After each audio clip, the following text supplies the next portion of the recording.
Alright guys, this is my KWL chart that I'm going to use. This is one of the strategies that I use for my class. We do the KWL every other day, it seems like. This or concept map, it's a real good review tool and a tool for the kids to use to keep track of what they know, what they want to know, and what they've learned. So go ahead and get started. This is just an example. We did the Civil War causes a few weeks ago. So I'm just going to continue or do the KWL that we did for them.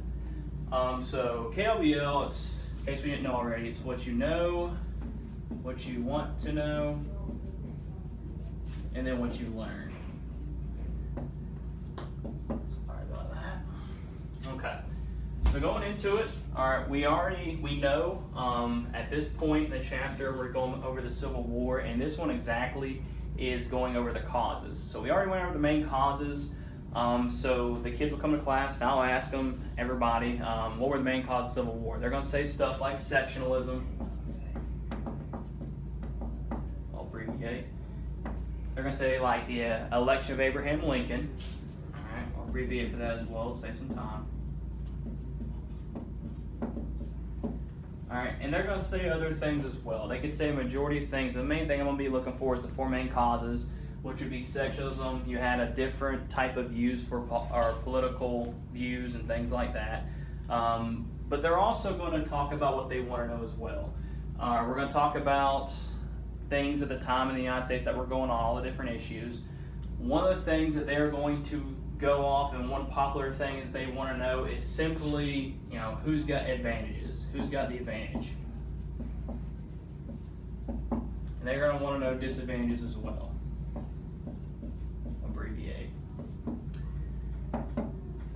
They're going to say other things as well for the no, but just to save a lot of time, the main things they're going to talk about sectionalism, because we hit that a lot. That's one thing we talked about, how you had a difference between the North and the South, how because they were so different in culture and politics, various areas, one had slavery, of course, the other didn't. All right, they're going to go on and talk more about that sectionalism a lot, and they're going to also talk, as soon as Abraham Lincoln got elected, how you're going to have a lot of southern states are going to leave.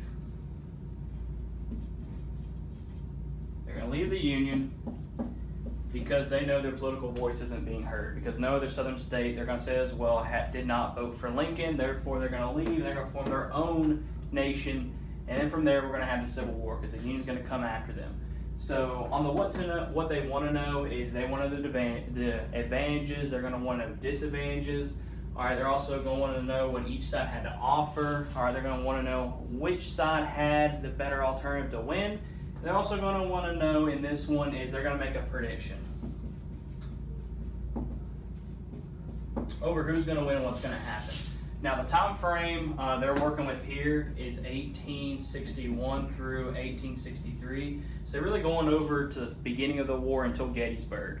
All right, so they're not going to cover Gettysburg yet. So at this time you're really going to see what the students see from the South and the North. All right, on the learned, they go on as I give the lecture because they have down what they want to know, which is advantages, disadvantages, and they just fill it out from there. So like they want to know both between the North and the South, what each side had to offer. Now from this one, they're going to learn when we go to the PowerPoint, the North, they had the population.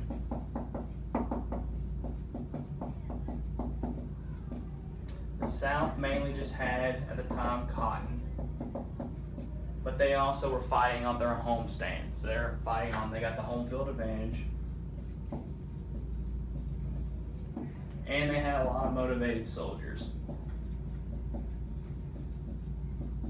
I'll abbreviate that as well.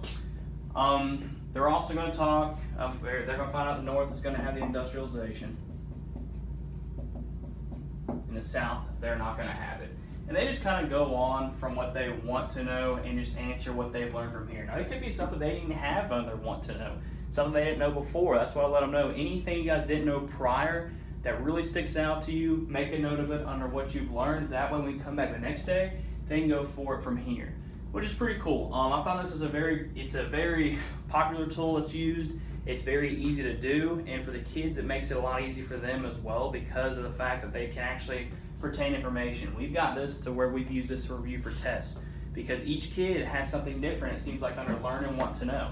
That way we share them throughout the class and everybody's kind of on the same page and sees different perspectives, especially in history. This is my strategy that I use, the KWL chart. Highly recommend it. Works well in my class. I recommend it for yours. It's a very good strategy to use. So hope you guys enjoy. If you have any questions, feel free to ask. I'll be happy to answer them.